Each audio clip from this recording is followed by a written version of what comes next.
Hi, everybody. Or should I say, good afternoon, neighbors. I'm your friendly host here for the very first question time of the LSESU elections. And I'm just so chuffed to be here and very excited to meet you all and have a very nice time discussing who's going to be elected for what. And I see we're live now. So welcome everybody watching on the live stream to question time with me, Jamie Boucher, and lots of candidates. Now what we're going to do here is I'm going to come to each position in turn, and the candidates will have 1 minute to introduce themselves and tell us what they're all about, followed by an opportunity to respond to questions that have been submitted in advance. There are going to be no live questions today. Now for the candidates, I'd ask you to please keep your camera off until your roll is called. That will make everything a little bit calmer and clearer for the whole Zoom. I'm going to be making it clear who's asked to speak each time and ask that everybody else puts themselves on mute until it's their turn.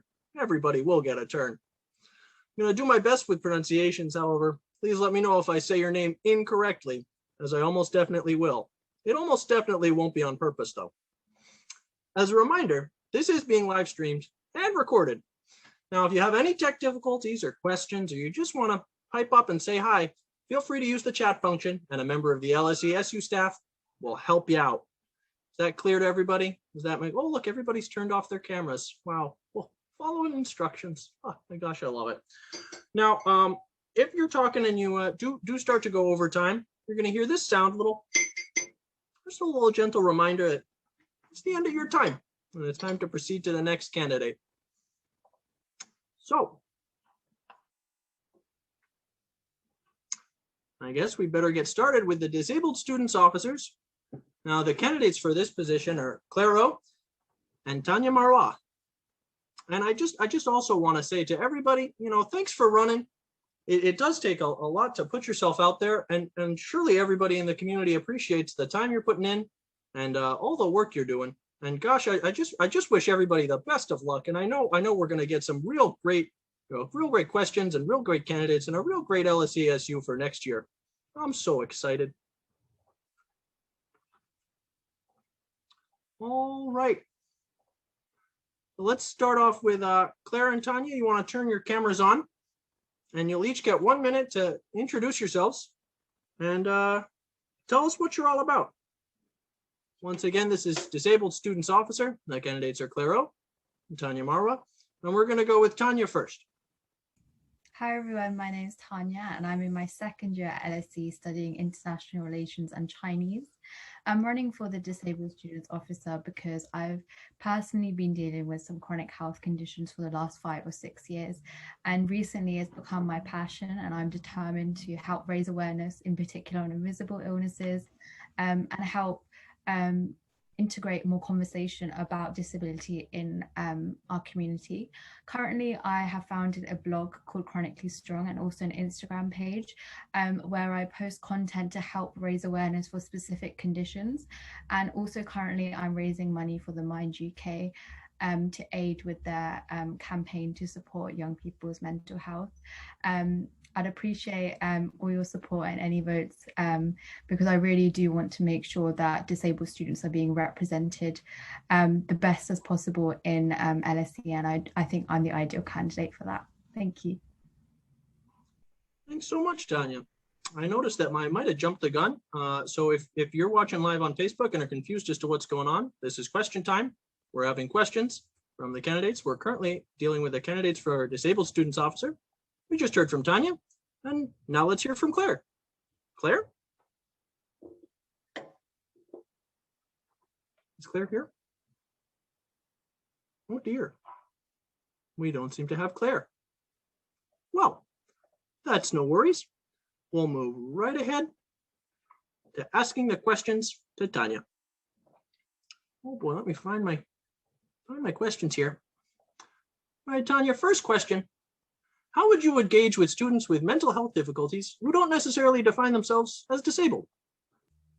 I think that's a really important question considering the impacts of the pandemic. I think the most important thing is to help remove the stigma around talking about mental health.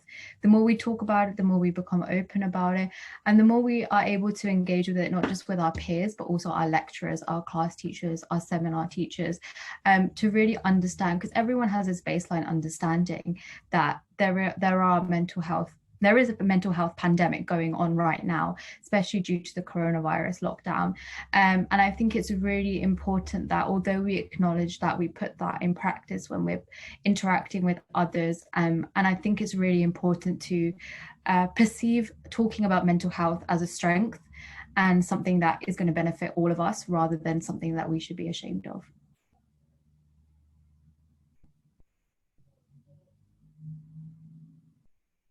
Oh dear, I seem to have muted myself. All right.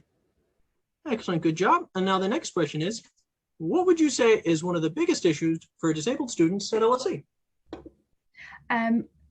Seeing my experience for the last nearly 2 years at LSE, the biggest issue I faced was a lack of guidance and a lack of support as to who to go to. I was very confused as to where I could find support from. I contacted my departmental mentors and my teachers. However, I still felt a little bit lost. And in terms of applying for a disabled students allowance, I think that's something as a disabled students officer, I would really like to work on, because there's so many students who are not realizing that they are actually entitled to the disabled students allowance. And personally, for me, being granted that disabled students allowance has helped me immensely. The equipment I've got has helped my studying, especially from studying from home. It's helped with me managing my health conditions alongside studying. So I think one of the most important things I want to focus on is ensuring that all communication is transparent, and there is that our disabled students, whether it's mental health issues or it's physical disabilities, they're being communicated with their entitlements, the adjustments they can have, and in particular disabled students allowance. Excellent answers. All right. I think that's everything we've got for the disabled students officer. The next position we've got up is for Environment and Ethics Officer. The candidates for this position are Arjun Joshi, Sibyl Zattart, William Power, and Salzabel Abwaza. All right, we're going to start with, who do we have here? Well, everybody turn their cameras on. And I think we've just got 2 people. So why don't we start with Salzabel? You have 1 minute to introduce yourself and tell us what you're all about. Hi everyone, my name is Salzabel Abwaza. I'm in my first year studying anthropology and law, and I'm applying for the role of Environment and Ethics Officer. So I'll tell you about a few things that I'm quite passionate about. So I've always been passionate about sustainability, being environmentally conscious, and leaving a better footprint on my surrounding area, and especially LSE. I've had experience in being environmentally conscious. So in high school, I started environmental initiatives, and I've been active in the activist side of being environmentally conscious. So I went to one of the biggest protests for demanding that the government suggests a global emergency, which I truly believe in. So this is something that is very deep to me and my core, and I truly believe in the cause, and I hope that I really got that across. Thank you. Thank you. Will, you've got 1 minute. Hi everyone, my name is Will Power. I'm studying BSc Geography with Econ, and similar to Salzabel, I've been interested in sustainability for a long time. And I think what I'm sort of all about, and yes, my name is Will Power, my parents weren't joking when they named me, that the one thing that I really care about is that we are making changes at LSE, and we're not just making promises. And I think that's one thing I would like to really be a part of in this role, is to making sure that we're acting on the promises and the pledges that LSE has made to be carbon neutral by 2030. And as Environment and Ethics Officer, for me, the most important thing is that we're putting that action into the sort of the plan that we've made out. And that is not just a to-do list, but it's met by meaningful action. And for me, having engaged with lots of environmentally conscious societies, that's been the most amazing thing. And to really be a part of LSE, I think this is, for me, the best way I can do that. So that's a bit about me, but I hope I haven't spoken too much, James, already. No, you're fine. All right. Now we've got a couple of questions for the Environment and Ethics Officer. The first question is, what would be your #1 priority if you were elected? And we'll take Will, and then we'll go right back to Salzburg. So Will, you've got a minute. So the most important thing for me is that sustainability both focuses on those students who are currently engaged on the topic, but also those who feel like it's not for them. That the students at LSE feel like the environment is something that everyone can engage in, whether or not you study geography or media, whatever you do, everyone can have a collective impact. And that's the most important thing for me, is that at LSE, that everyone thinks that they can have a role to play in this. And sustainability for me is something that everyone can be involved with, no matter your background, the language you speak, where you are right now. And I think that's something we've noticed during this pandemic, is that people care about the environment. And for me, it's making sure that when we return back to LSE and face-to-face, and I get to meet all of you and not just blank, empty screens, that everyone can be engaged on that topic. So that's the most important thing for me, James. All right. Now, Salzburg, what would be your first priority if you were elected? Okay, so the first thing that I would do is making sure that everybody knows what LSE is actually planning on doing. So I aim to be 100% transparent with the students at LSE, making sure that they know the steps that we are taking and what physical change that we are actually doing to take them. So LSE has Green Week, so I really want to push during Green Week and really make sure that the students at LSE can get involved. So I want to teach them about how important the environment is and having a good impact about the community around us.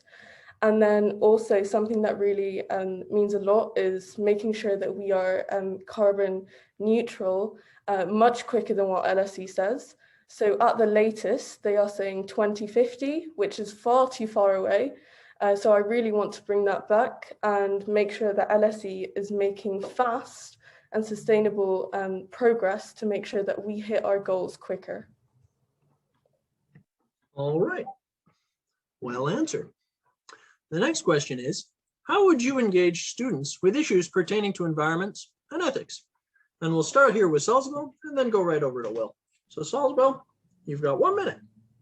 So as per my manifesto, one of the points that I said was communal responsibility. So that is something that I really believe can get the students at LSE involved in.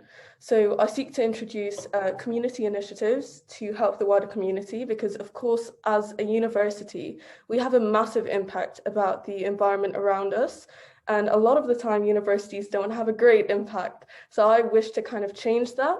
So I'd like to promote sustainability and becoming greener, not only in LSE, but about the Holborn area, and making sure that we push to have a good impact, not with just LSE students, but with the community around us. Well answered. Will, how would you engage students? Thank you for that question, James. I think the most important thing when it comes to the environment is the way in which we're communicating with other students who might be disengaged on the topic. And I think one of the action points that I would introduce is introducing sustainability into all LSE modules, so that we communicate the importance of sustainability and our environment in a way that is understandable to each people from their different backgrounds. And I think when it comes to sort of the ethics side of things, it's about making sure that people know that this isn't just some sort of external subject, but something that matters and is having importance right now. And the most important thing for me is that people know that this isn't just a difficult task. This is something that we can all get involved with. The ethics part of this role for me is about doing the right thing, even though it's the hard thing to do often. And for LSE students, I think we're determined individuals, and I think that collectively, that's how we're going to do it. So thank you for that question. Well, there you have it, folks. And that's all the questions we've got for the Environment and Ethics Officer. I'll just say good luck to Salzburg and Will, and also to Arjun and Sybil. And we're sorry that they couldn't join us. We're going to move right along to the Athletics Union President. And we've got one candidate for that. There's Patrick Claxton. Patrick? why don't you introduce yourself and tell us what you're all about? I think you might still be on mute there, Patrick. Oh, sorry about that. No Yeah, worries. hi, I'm Patrick. I'm a second year economics student, and I'm running for AU president this year because I believe the unions really define my time at LSE, and I'm quite keen to give back to it. And also, I believe sport's going to play a really important role both for our mental and physical health next year. And I think there's quite a lot of things we can improve on socially to integrate the years that haven't really had time to socialize with each other this year. And so, yeah, that's why I'm running for president. All right. Now, the first question for you, Patrick, is sporting activity has been massively disrupted over the past year. How would you engage students in the AU given the uncertainty around COVID restrictions? Well, yeah, so I would definitely so one thing that AU did this year, which I think was really good, was hired quite a lot of COVID officers throughout the different clubs. And I would definitely hire them again because I feel like last year they really made sure that we could get back to sport as soon as possible. And when we did, it was a pretty seamless process. So yeah, just going off the government restrictions, having COVID officers to ensure that any rules that are still there are maintained, just to make sure we can play as much sport as possible next year.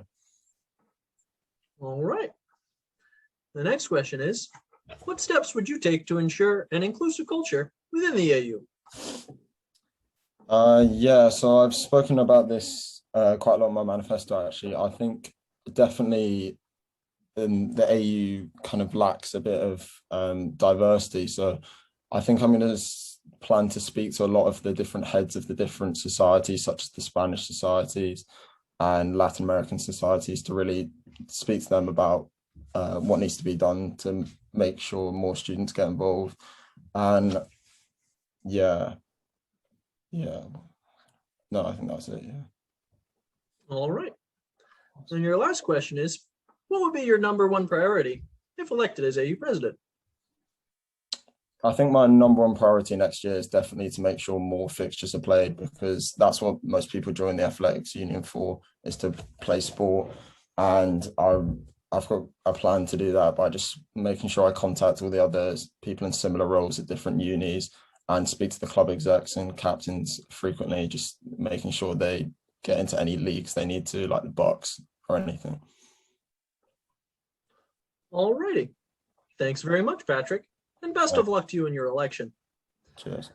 Our next position is Neurodivergent Students Officer, and our candidate is Samuel Crutcher.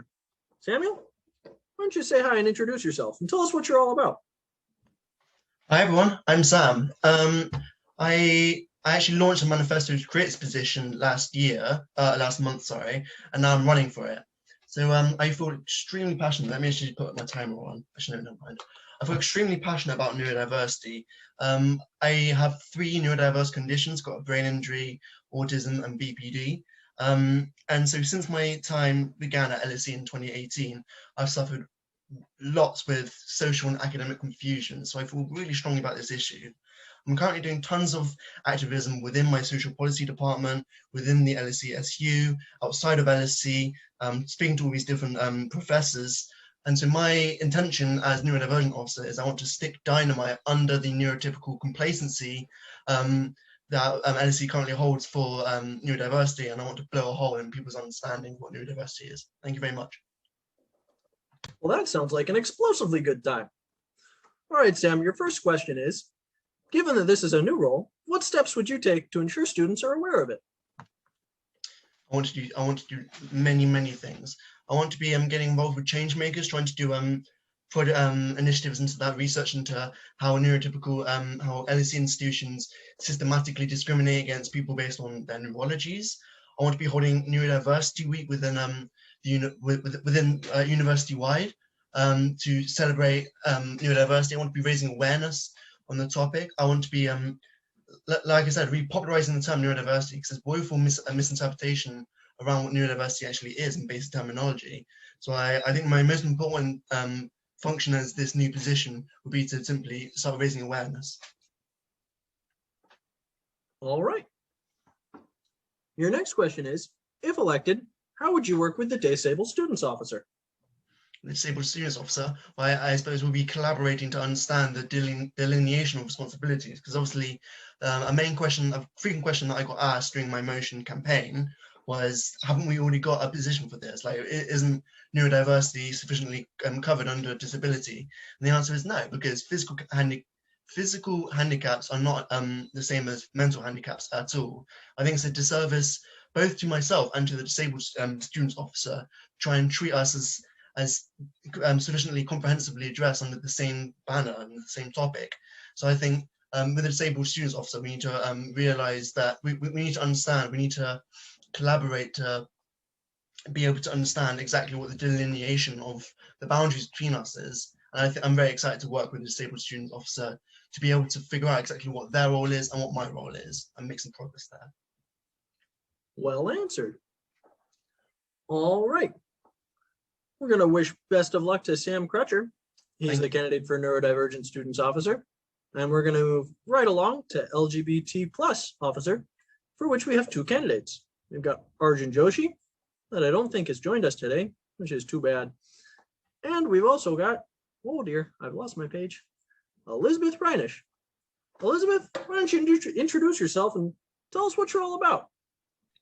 Hi, I'm Ellie. I study psychological and behavioral science, and I'm running for LGBTQ plus students officer. I want to ensure that LGBTQI plus students continue to receive the support that they deserve at LSE and also make their representation more visible. To do so, I have three main goals. So increase visibility and representation, build community, and also be accountable. So make sure that the policies that are already implemented continue to stay the way that they are. All righty. Now, your first question is, why did you run for this role? I'm running for this role because, first of all, I was really inspired by what Tiago did last year. So I think that it's a great start with this LGBTQ students guide, but I still feel like LSE is not as visibly supportive as it should be. I think that it's like we are in the UK and LSE has a role for LGBT students officer, but still when you come to a new place and you have this expectation of being really, really well received, and it's still not there. And I want to ensure that for future students and also for current students, the representation is just bigger. So I have many ideas to increase that. And I would also like to make sure that, for example, the Freshers Week includes LGBT plus allies events, or also launch a podcast series where you highlight the voices of current LGBTQ students, staff members, and also alumni to just increase representation. Yeah. Sounds good. Your next question is, how can LSESU be more inclusive of the LGBTQ plus community? I think that it is important to kind of make sure that intersectionality is really, really considered. I think, therefore, it's great that we have this role. And my main goal is to make sure that the things that I'm implementing will be intersectional. So I want to collaborate with the women's officer, with the anti-racism officer, and the Black minority ethics officer to make sure that LGBT, all identities that are in the community are being considered and being well supported. Well answered. All right, your last question is, oh boy, this is, sorry, I'm having a little trouble reading it. Just a sec, just a half a sec. Your last question is, how do you plan on engaging with the LGBTQ plus students, particularly given some of your constituents may not publicly identify as LGBTQ plus?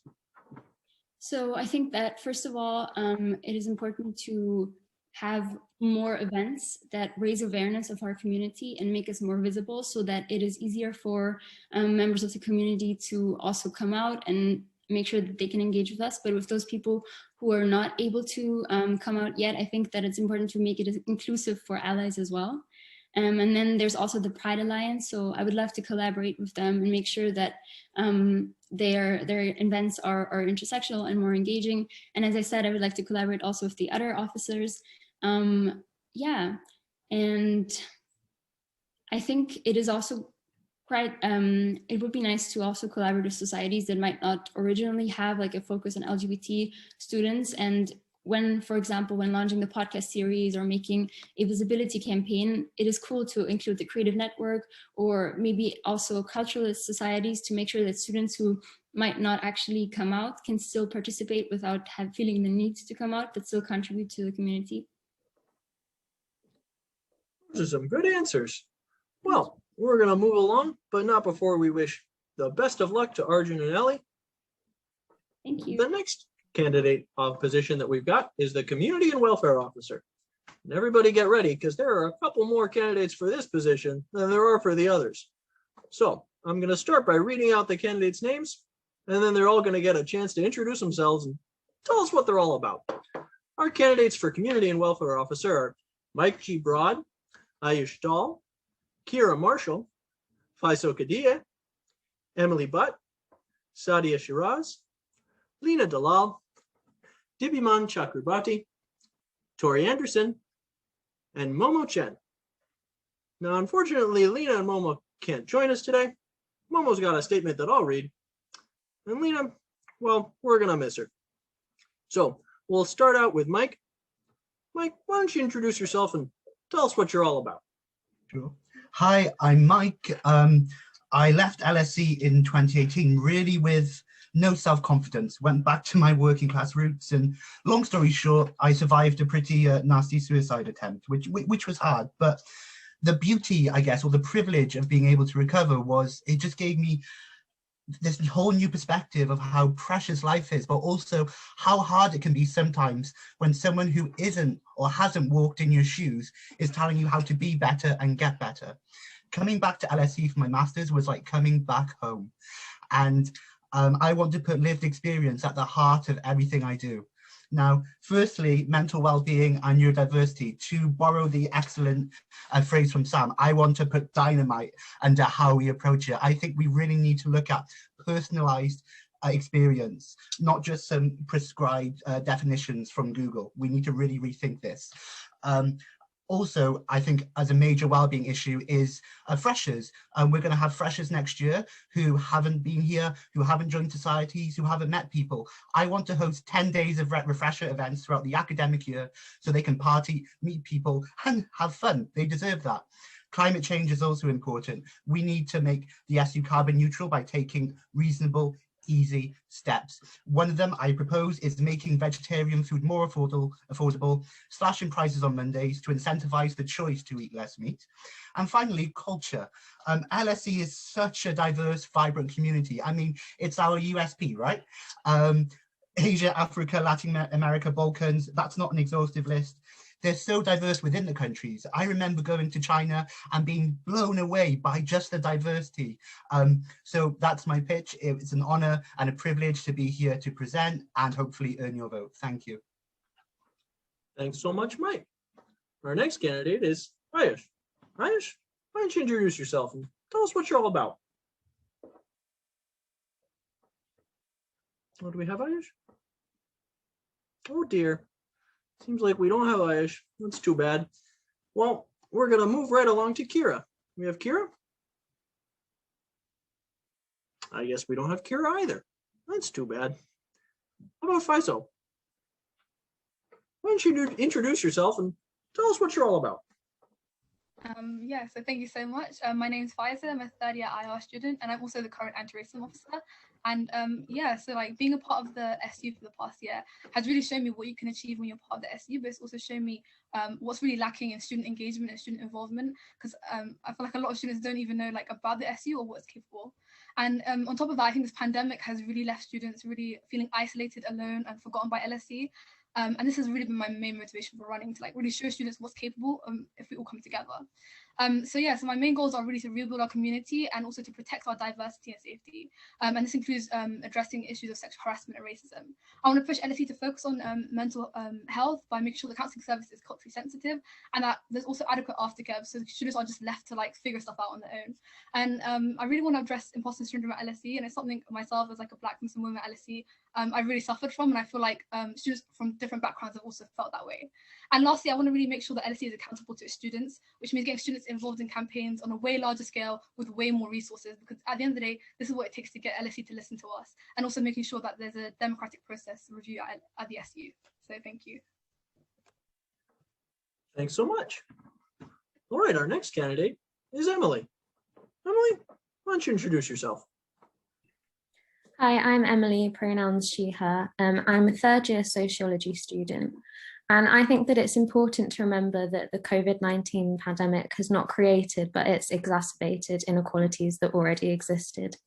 I want to be Community and Welfare Officer to create an inclusive and accessible LSE that has better religious representation within the Faith Centre and the wellbeing staff, that opens the SU to rough sleepers in low temperatures, and enforces mandatory consent training, as well as anti-racism and LGBTQ+ awareness training. I want to put the student first by countering the extreme work culture at LSE, which may cause stress that manifests into mental health issues, as well as introducing drug safety measures and fostering community through increasing community activities, especially for those who are off campus, and engage with student campaigns like Rent Strike and Justice for Cleaners. Thanks so much. All right, our next candidate is Sadia. Sadia, why don't you introduce yourself? Hi guys, my name's Sadia Shiraz and I'm running for the role of Community and Welfare Officer. And I guess the reason that I'm running is so that I can continue with the work that I started in my second year when I was Social Mobility and Class Officer. And go one step further and make sure that people from all backgrounds are able to access and feel included on the LSE campus. I guess if I'm elected to the role, my main goals are a better work-life balance for all students, because we deserve to be able to enjoy the last 3 years of our youth, basically. I think that more counselling availability is really important for me as a mental health goal, because 4 sessions just often isn't enough. And the strain on the mental health resources at LSE means that often students just can't get the resources and help that they need for long enough. I'm really invested in disability, neurodivergence, accessibility. I agree with both what Sam and Tanya said, in that more community spaces for shared experiences are needed at LSE, because when I started the Working Class Network, the amount of relief in that room from the people who finally found a place where they felt like they didn't have to kind of pretend who they were was really great. And also, yeah, just representation and justice for everybody from the cleaners to the students, because LSE needs to practice what it preaches. We can't lead the world if we can't do it here at home. So yeah, that's me. Thanks so much. All right, now it doesn't look like we've got Dipuman or Tori here. Are they here in hiding? Oh no. Hi, I'm here. Oh, sorry, Tori, I missed you. Well, why don't you introduce yourself and tell us what you're all about? Thanks, James, and hey to everyone on the Facebook, and great messages from all the candidates so far. My name is Tori Anderson, my pronouns are she, her, and I'm leading the LSE Rent Strike at the moment, and I'd say that is largely why I'm running for this role. I came to the LSE and I never thought that I'd know so much at this point about community and welfare. It's been a privilege to work with the LSE Rent Strike so far, like literally getting to sit next to the current community and welfare officer in town halls and advise students on issues of rent, community and welfare. And I'm running on this slate, which you might have heard of, called Transform LSE. And I kind of want to explain what that means, because that really embodies all the policies of my manifesto as well. So what we want to do is really put students first. That's the point of a student union, right? Is to be fully representative, a democratic body that represents student interests truly and fully.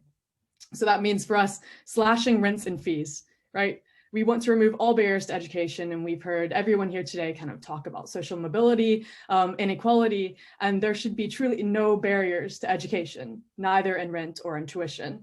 Also, individualized mental health support. We all receive emails from the LSE about mental health workshops and things, but these go to everyone, right? They aren't personal. They don't make us want to reach out, and we should change that. Also compulsory consent and implicit bias training. As a woman, I think compulsory consent training is very important, and as well trying to understand groups which I'm not a part of. I think implicit bias training is just as essential, if not more. Also, meaningful representation. We have 70% of the LSE is international, and I might be running up on my time here.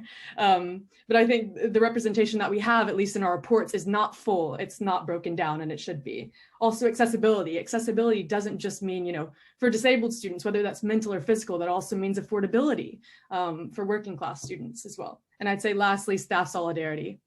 Right.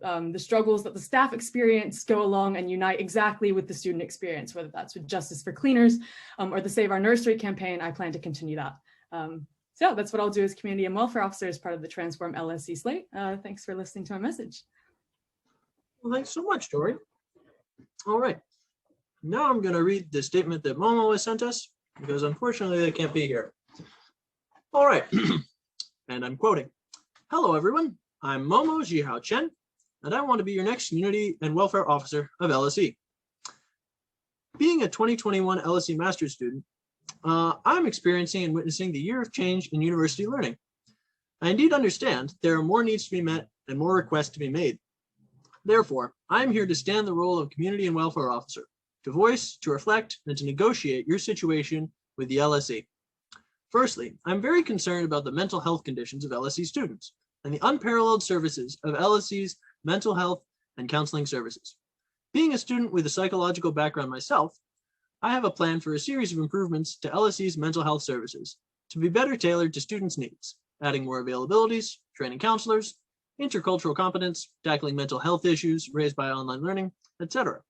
If elected, I hope to make LSE a more reliable place for students to turn to whatever you have to anything else, to whenever you have anything to talk about. Secondly, a more promising #part of Zoom LSE belonging and a more satisfied remote learning experience. As a community officer, I am eager to bridge students who are going to remote learning more tightly with the school throughout activities, semester-long events, regular informal sharing, etc. Students should have to stay in their home countries due to the pandemic, but we are paying the same amount of money and are expecting our LSE experience. Therefore, strategies to be implemented to make sure that the remote LSEers can still feel as part of the LSE and maximize the experiences. Last but not least, I will be dedicated to advising the school to set up a special welfare program for hardship supports and suggest alumni reconnection supports and activities for graduates whose LSE study was harmfully influenced by the pandemic. I have been actively involved in the fee strikes as well as graduates' post-COVID benefit request. If elected, I hope to convince the school administrators to push forward a clearer path for the cohorts affected, attending an alternative graduation ceremony within 5 years, extending Moodle materials access and auditing permission for another academic year, and so on. I promise to keep running a positive campaign to keep my politics transparent and to focus all my energy on community building and well-being for LSE students. I'm Momo Jihao Chen, and I need your vote. Vote Momo, let's go. So that was Momo's statement. All right, we're gonna move on to the questions for the Community and Welfare Officer. And we're gonna go in the reverse order that we just went in, though of course Momo won't be able to answer. So we're gonna start with Tori. Now Tori, the first question is, why should students in their final year vote for you? Yeah, that's gotta be my favorite question because I'm so young. I am a first-year student, by the way, and taking international relations. And I'd say that the issues I'm tackling really do kind of tailor themselves to every student. I think the main, our slogan for Transform LSE is cut rent, cut fees, transform LSE, right? Fees and rent, whether that's in private accommodations or LSE-owned accommodations, and obviously tuition, especially for international and postgrad students, who might be either in their first and final year or just paying tons of money. That affects everybody. And so what I plan to do, of course, is take the Students United Against Fees campaign, which any of us, if we do come into the position, will come under, and make that more student-led, right? Increase the student involvement, increase the grassroots involvement, increase the involvement of trade unions, because at the minute, and I think this is something to kind of bear in mind with any campaign, they can very quickly become kind of sterile, they can become removed, but it's a Students United movement, right? And to include all of us in that, whether we're final year, whether we're first year, these issues affect us all. And that will certainly be at the heart of my mission against fees and against rents. Well answered. All right. Moving up to Sadia. Sadia, why should students in their final year vote for you? I mean, the primary reason that students in my year should vote for me, because I am also a third year student, is because we've been robbed of a year and a half of our university experience. And I think that that's really central. And one of my manifesto points is that we do deserve some graduation recognition, some sort of ceremony. I mean, whether that's delayed due to regulations, fair enough. But I think the outright denial of one is really taking something away from us that kind of is almost the last straw for a lot of us, I think. We've suffered 3 years at LSE and we deserve to have something to recognize that time and that achievement. Well answered. All right, moving on to Emily. Emily, why should students in their final year vote for you? Yeah, I guess similar to what Sadia just mentioned, the graduation, I would want to campaign to make sure that we get a graduation ceremony and the cohort that graduated last year. I actually met with Keir Starmer a couple of weeks ago regarding mental health at LSE, and I brought up the cancelled graduation ceremony. So he's supposed to be writing to LSE, so I guess I've already, started on that. And as well as that, I think that, maybe the bad things that we have experienced, I think you should vote for me so you can improve the first years, second years, and the incoming students' experience. So, for example, the financial support and improving the financial support for technological equipment at home, as well as the sexual assault, lobbying for a male sexual assault advisor, and as well as ensuring that there's a change in the attitude towards drug safety and offering support for students who might turn to self-medication, or, we know that most students will probably take drugs at some point in their university experience. Well answered. All right. Faizo, why should students in their final year vote for you? Yeah, so thank you. Not to echo what's already been said, but I just wanted to say that I feel like even as a third year student, we're part of the community at the end of the day. I have friends in second year and first year, and I care about their experience, and I care about how they continue on their time. And also as third year students, we've been here for 3 years. We're really integrated and we really care about the university. We don't just want to go away and sort of disconnect from LSE because we think it's a horrible place. We want to come back as alumni, we want to come back as master's students, as postgrad students, and we want to come back to somewhere that's good. And even if we don't come back, we want to at least know that we contributed to helping to make that change, whether that's making sure there's greater financial protection through reducing fees and helping out with the rent strike, whether that's making sure our graduation happens so that in case COVID continues, the next graduation also happens. When it comes to sexual assault, racism, mental health, these are issues that are so personal to us that it's even if you're leaving, you still care about it and you still want to help your other students. We're really not as selfish as people might think LSE students are. We really do care about each other, even if we're going. Well answered. Mike, why should students in their final year vote for you? Okay, cool. Well, I'm a master's student, so final only year. I did my undergrad, so I kind of have that feeling. But it is a blind spot, and I think I would want to draw on the expertise of, say, the rent strike. I think that would be a great place to start in order to figure out how we can best compensate students who missed out, right? Because they did miss out. It's a student experience. It's important. I think it would be a good idea to extend society membership by at least 1 year. I think the societies would really appreciate the extra people joining their clubs, taking part in the sports teams. I think that would be really useful in terms of just rebooting the SU after COVID.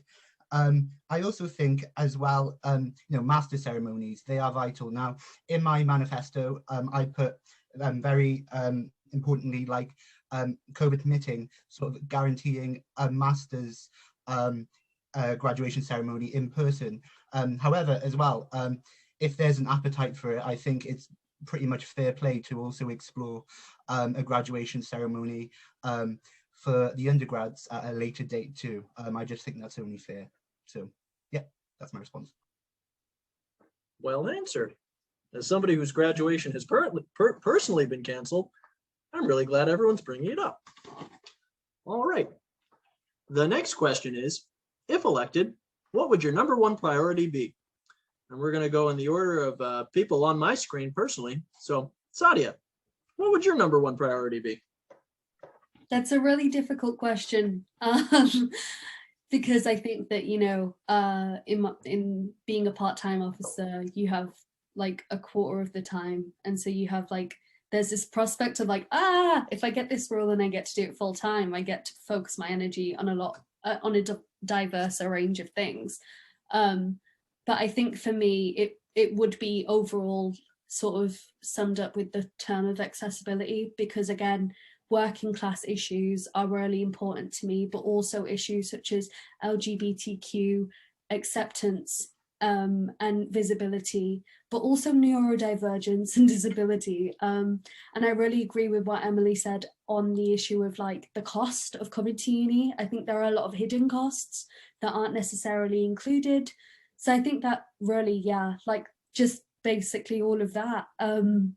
Stuff that has been said before. I can't say I'm very original, but it's very close to my heart personally. Great. Emily, what would your number one priority be? Yeah, I think that my number one priority would be countering the work culture that we have at LSE. So obviously the concerns within the wellbeing team and the wait times, the number of counselling sessions is important and does need to be addressed. But I think it's important to counter the sort of the cause of the problems that then manifest themselves into mental health concerns. So yeah, just creating a more community-like atmosphere through getting off-campus students more involved, as well as engaging with student campaigns. So that would be my number one priority. Great. Faizo, what would your number one priority be? So I guess my main priority would be really to rebuild our community through inclusion. And I think that sums up a lot of what's in my manifesto. And what that really means to me is that, you know, at the end of the day, to really have a community and to build a community, everyone needs to feel like they have a stake in it and they need to feel involved. Whether that means empowering students through the campaigns, which obviously with the rent strike, Tori, has been so incredibly successful. And it really shows you when students feel included and they have a stake, they can really do so much. And, you know, LSE can't really complain about that, you know, because we're coming together and it's like, you know, strength through numbers.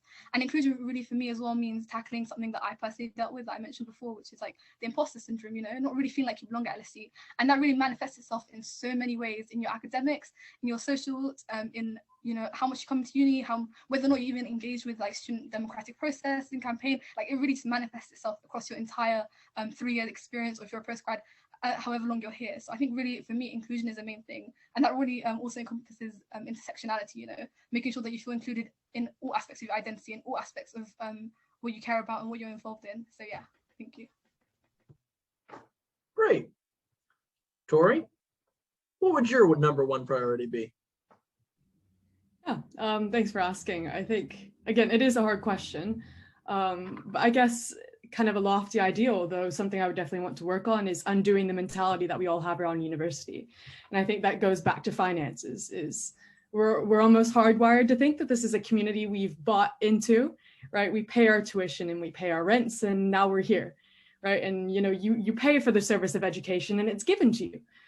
So why shouldn't you be paying? Well, all these things need to come under question, right? And that's something I want to do as community and welfare officer, even though it sounds like something that might be tackled by all officers, and I hope it might be. I think it's underestimated the links that actually has with community and welfare. Like I said, we see this community as something that we all had to kind of, you know, pay into, and the ways that finances and your ability to pay your rent or your fees affects well-being, like mental well-being especially. I know that all students have been negatively impacted by the pandemic this year. And regardless of that, COVID-19 is an extenuating circumstance in and of itself that really has not been given the full weight that it deserves. And that's something that I will truly emphasize first and foremost, I'm sure, is I can talk about the rent strike any day, all day. I spend my entire days on it. But I think that can come to be embodied by the student union. And that's a lot of reason, yeah, to run for the sabbatical officer positions in general. Great. Mike, what would your number one priority be? Cool. So my number one priority, without a doubt, is mental well-being. And this is a very, very broad point, and I think it speaks to a lot of my manifesto. I think, one, in terms of, again, neurodiversity is so important. We need to put personal lived experience, my inclusion plan, you know, bipolar 2, and this like paragraph that's so stigmatic, we should put personal lived experience there so teachers understand how these conditions affect classroom interactions. We need to look at culture. There's so much diversity. I remember going to a Blaze in my undergrad and it was fantastic, and I think we should do more events like that. And actually I think it would be interesting to combine, maybe do an event where we talk about well-being but through the lens of different cultures across LSE. I think that would be fascinating. I also think what is really, really, really important is actually challenging the I am doing great LSE culture. You all know what I'm talking about. Hi, how are you? Yeah, I'm doing great. Lectures, internship, spring week. Oh, how are you? Yeah, Goldman Sachs, you know, yeah, I'm networking. And probably deep down, both people are really struggling because LSE is hard. And through that interaction, they have made each other miserable. And I think we need to build a culture of saying, look, it's okay to struggle. I'm struggling too. And one thing I would do to tackle that is implement mental health first aiders within each department, students trained within their department to support other students in their department. Because I think if you're helping people in your own department and context, it's way more effective. Great. All right. I think we should have time for a third question for all the candidates. The third question is going to be, what makes you the best candidate for the role? And I guess we'll just go back down the list. So, Mike, what makes you the best candidate for the role? Ooh, this is a very difficult one because all the candidates are great. Like, I mean, it's really good that there's this massive focus on well-being and working class mobility and culture across the board. So that's reassuring that the person who gets elected will do a great job. What makes me the best candidate? Well, I think, I hate the word best, but kind of, I think one thing is like having gone out of LSE and sort of struggled and seen the world and have been in so many different cultures, it gives me a whole new perspective on LSE and the things we can do to improve it.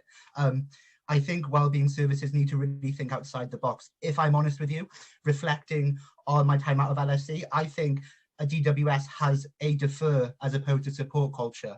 You know, they will, instead of trying to take on the accountability of helping someone, they will just try and get them to defer, which I think is so wrong. And if you go to other universities, speak to other people in companies, you know, you don't say, okay, you're struggling, resign.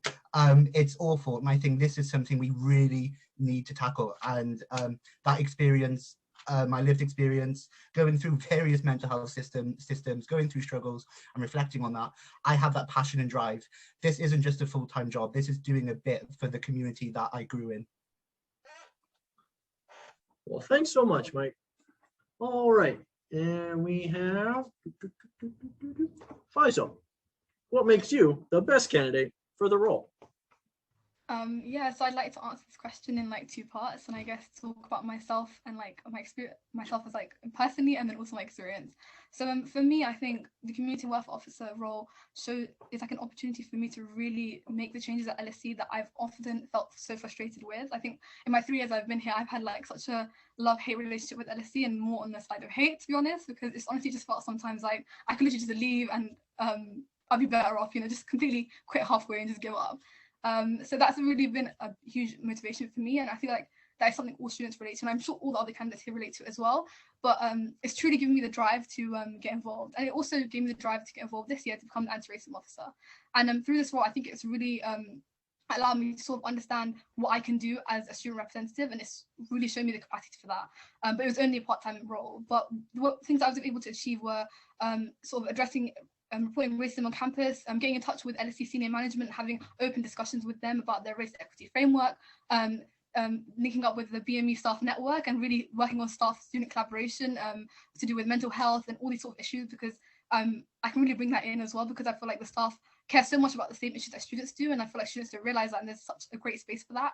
And I also understand the SU, LSE and the students in all capacities. So I understand SU as a representative. I understand LSE because I've like dealt with them and I've had conversations with them, and I also understand students because I am a student. So I feel like with all that experience and with like the genuine passion to actually make LSE an enjoyable place for students beyond academics, because I feel like if you don't enjoy your time here, then you can't really achieve anything.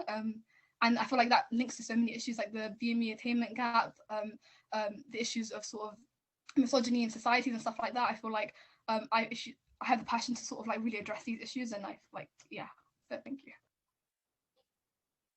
Well, thanks so much. Emily, what makes you the best candidate?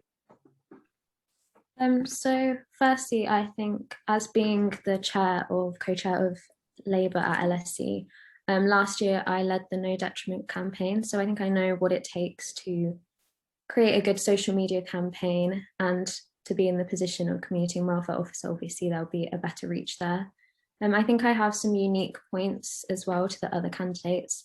So I want to open up the SU to the rough sleepers in the LSE community when they're at low temperatures, in line with the Mayor of London's campaign, because I think it's important to think beyond only those within LSE and the wider LSE community, as well as points on interfaith, so granting ECs for those partaking in Ramadan immediately, as well as better religious representation in the faith centre and wellbeing staff.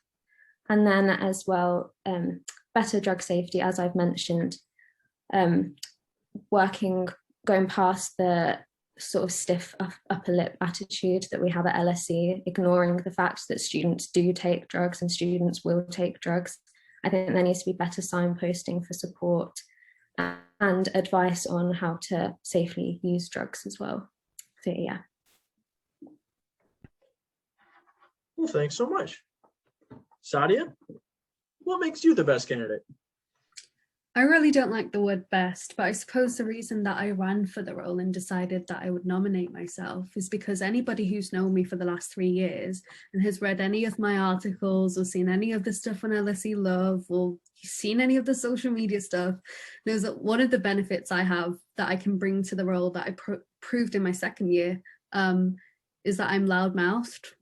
I can't keep quiet about things, and I think that that's something that's really beneficial when you're in somewhere like a union. You know, that's a really good trait to have when you're supposed to be challenging things. And so my slogan is sticking it to LSE since 2018, because if you look back through anything I've ever said on a public platform about LSE, it very much has been. And I, you know, I've spoken to the directorate, you know, I've been to Manouche's events, and like I've had that contact with these people who run LSE, and I empathize and I understand that, but that doesn't stop me from being outspoken about what I believe in and what my convictions are around accessibility and inclusivity. I think that actions speak louder than words, and I think I'm really good at holding people to account. I think that's what my benefit is when it comes to this role. Thanks so much. And finally, Tori, what makes you the best candidate? Yeah, so starting with kind of more shallow things and then getting into things which are a bit more meaningful. Firstly, I'd say, you know, being quite younger than other candidates, put me in a position where, you know, I've graduated during a pandemic, I've come to university during a pandemic, right? All of this has been online. Like if I've missed a graduation, if I've missed a freshers, all these things we talk about, I've missed. So there's no one who, you know, wants that back, obviously in a safer set, in the safest setting possible, but more than myself and more than those who are like me as well. Also that I'm international, which you might not be able to tell by my voice too much, but I am from the US. And I think that international students don't usually run for these roles. And because there is a bit of a barrier to that, right? You know, having a visa, having to get it extended, all of these things, but we need international student representation, especially at the LSE. 7 in 10 of us are. So I think that's something important as well. But I'd say more meaningfully, and it might sound like I'm complaining a bit, but I swear I enjoy it, is I've been in meetings, you know, like all day, every day, working on the rent strike. And when they told us about the SU positions, they said, prepare yourself to, you know, just be in meetings all day. And these things seem quite mundane, but I think I prepared myself well to do it. I've been, you know, in meetings with SU officers here, like I said, at other universities. Also, we are in contact with Keir Starmer as well, which is nice to hear that Emily is too. Yeah, and speaking with important people like management, and I think that'll come in handy next year as the officer if I get it. Well, thanks so much. All right, that concludes our Community and Welfare Officer section. We're just going to wish the very best of luck to Mike, Ayush, Kira, Faiso, Emily, Sadia, Lena, Dipyaman, Tori, and Momo. And thanks everybody for putting yourself out there and running for this position. Good luck. The last position of the evening is Activities and Development Officer. And we've got two candidates for this, Ed Hall and Humza Ali. So we'll start with Ed.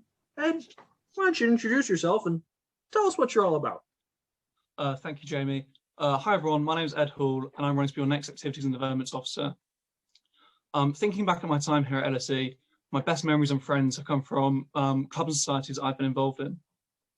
And I want to give every student at LSE the same opportunity I had to find a club or society that they genuinely care about. To achieve a more active, diverse and friendly community on campus, I'll operate an A&D office hour twice a week to help societies get on with what they do best. I also plan to host a huge double freshers fair to help our new students find club societies and also encourage next year's second years to attend so they don't miss out on any of the great experiences we had due to COVID. In terms of development, I want to carry on the work being done to improve the support for survivors of domestic violence and also back other student-led campaigns that actually help make a real difference. If you do have any questions, please reach out. We have a Facebook event. You can find out by searching Ed Hall Activities and Development. The Instagram is Vote Ed for Activities. And if you do see me around on campus, please do say hello. And don't forget to vote Ed Hall. He's on the ball. Wonderful. Humza, why don't you take it away? Hi, everyone. My name is Hamza. I'm from Southeast London. I'm a third year and I'm currently just coming to the end of my degree, which is in accounting and finance. So, I had to look outside of my degree for something interesting because it's not the most interesting degree. And what I did is that led me to, look for societies, look for clubs and activities in the AU. And, that experience for me was something that's unforgettable. And similar to what Ed mentioned, I think it's so, I don't want to rub salt into the wound of the current first years, but I think it's so bad that you guys missed out on your freshers week and your first year. And because of that, it's something that I really want to make sure that you guys get back in the form of a really big refreshers week. And the reason why I plan on doing that is because, the experience and the opportunities that you get at university when it comes to meeting new people, meeting people from many, many different countries. Like I've met people from countries I didn't know existed. It's such an incredible experience.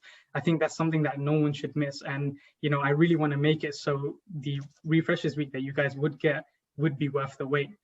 In my time at LSE, I've been part of many societies. I've been on the committee of a couple of societies and I've been part of AU societies as well. And because of this, I've worked very closely with the SU. And one thing I've noticed is that there's just some areas where if we build upon, we can really reach the full potential of these services. Wonderful. All right.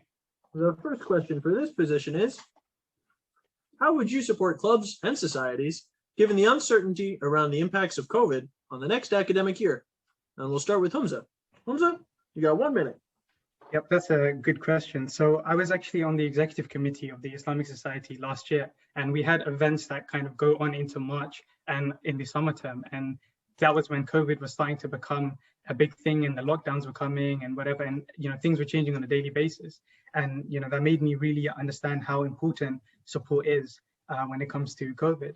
And what I plan to do for societies and clubs is to, from the beginning, when they're starting to plan out what it is that they want to do in the year, is that be a part of that process and actively reach out to the committees of these societies and check on them and make sure that things are going okay and, what they have in mind and working with them in, doing the stuff that they might not be able to do because as students, their time is very limited and, it can build upon, academics and other things. And I'd really work on kind of closing the gap in reaching out to venues or organizations that could benefit them in this area and kind of deal with the very nitty-gritty and tedious things part of the job that will kind of take the weight off these students and ensure that there's backups in place as well.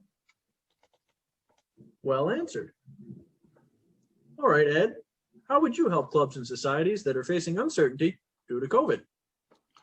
Well, firstly, I think this is very important. And in my experience on the football committee this year, I must say COVID is probably the biggest problem that we actually encountered this year as a committee. And one thing that I think worked very well for our club was we had a COVID officer. I know all the AU clubs were told to appoint one. I'd recommend doing that for all of the societies. It really did help us to a really large weight off us as a committee to ensure everyone stays safe, everyone feels comfortable, and we get a quick return to in-person events. Also on my manifesto, I've mentioned that I would like to host an A&D office hour 2 times a week. And one of the biggest problems I've had in terms of organising events for various different societies is you send an email off, you click send, and then you don't hear back for days on end. And it really does slow the process down in putting events on and such. So I think if any committee member of a society wants to put an event on and make a difference, they can just drop in and I can lend a hand and point them in the right direction and just grease the wheels and make sure societies can put as many events on as they can with as little stress as possible. Well answered.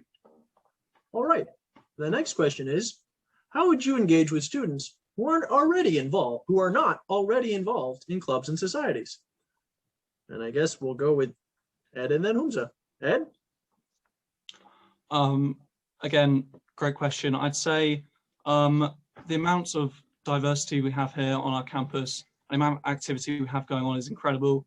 And I think there's near 100 societies now and plenty of sports clubs. There is definitely a society for everyone. Every single student at LSE can and should find a society that they really do care about. And like I say, the best way to get people engaged is host a huge Freshers Fair. I was sitting on the other side of the table of Freshers Fair last year when it was all virtual.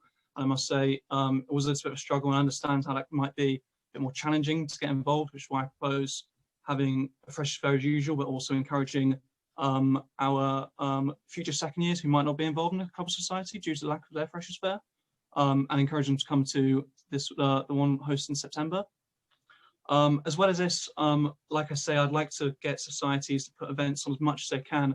And I know something that I kind of struggled with when I was in my first year was I'd want to go to some of these society events, but they'd be quite infrequent, and it just kind of made it seem like it was a bigger deal, and it was a shame if I missed it. And if I was busy with work that particular week, I missed it, and therefore I couldn't quite get involved as much as I'd like to. So on that point, I'd, like I say, encourage societies to put as many events on as possible, and really, for people like me, I know it would really help just if they're more informal, a lot more frequent, and just a lot more accessible. Good stuff. All right, Humza, how would you help students who are not already engaged in clubs and societies? So for me, the Freshers Fair and those things are all great, but they already exist, and we've seen that it doesn't capture everyone. And so for me, it would be appealing to the other groups within the university, like the Volunteer Center, the Faith Center, and because you see people who are part of those groups, but not necessarily part of societies and clubs. And I think, the SU can be a very big intermediary and an effective intermediary between those two areas. And, the role that I would love to take and actually do would be to have collaborations between the Faith Center and the Volunteer Center and the SU to kind of bring people from all of these areas. And when we're talking about students who aren't involved in those areas as well, at the end of the day, we're all students, we're all in classes, we're all in lectures. And I think it should be a place where the SU should go to these lectures and, highlight, hey guys, this is what's going on this week.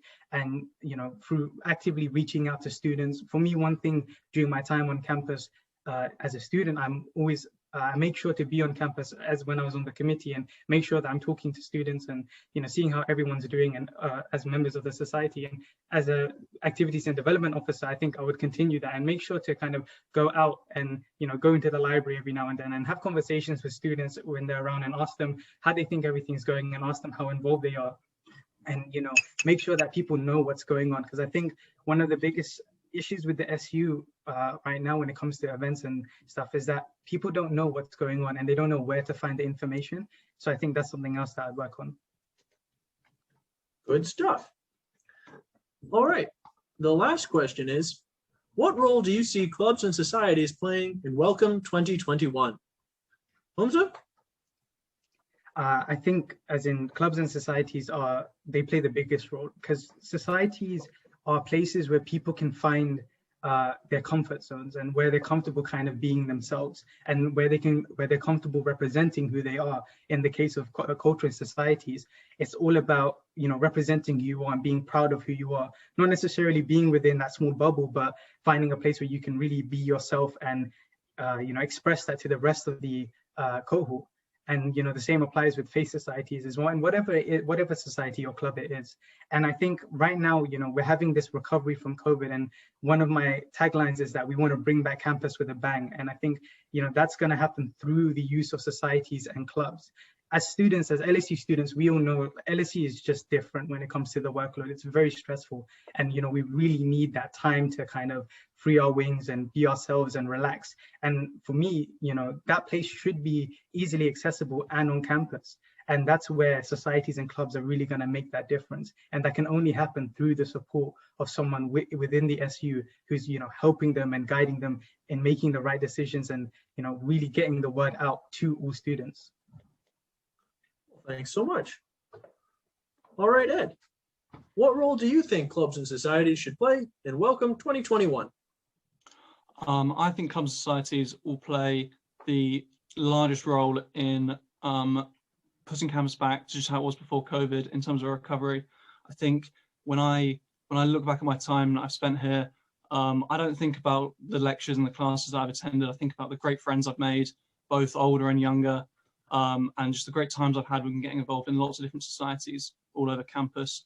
And I think if we really want to create a community here at LSE where people feel like they belong and feel like they have friends and a really good support network, I think it has to come down to the clubs and societies.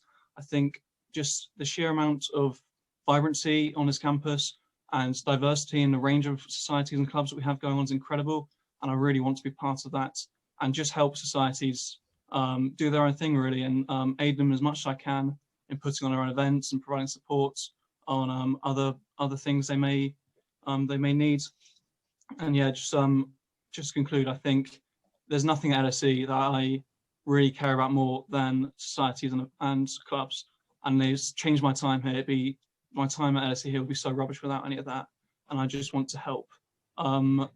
Firstly, reinstate that post-COVID, and also offer that to our new students joining us, both postgraduates and freshers. Thanks so much. Now, I do believe that that's all the questions for all the candidates we have. I want to finish up by thanking everybody who's running for a position. You're putting yourself out there and you're doing something that might make you scared, but often those are the best things. And I'm sure that I speak for everybody in the LSE community when I say thank you so much. We really appreciate it. And I know that the community will be much better for everybody's hard work. I want to wish everybody the best of luck. I know that whoever gets elected, we're going to have some great officers in every position. And I want to remind all the students who might be tuning in on Facebook or watching this recording later on that you need to go vote between the 22nd and the 25th of March. That's March 22nd to March 25th. Please do come out and vote. Democracy is important, no matter what the Republicans might say. All right, and I'm sure you can get in touch with our LSESU staff if you have any further questions. Thanks so much, everybody. I've been your host, James Boucher. Thanks for coming. Thank you. Thank you, Jamie. Bye. Thank you. Thank you.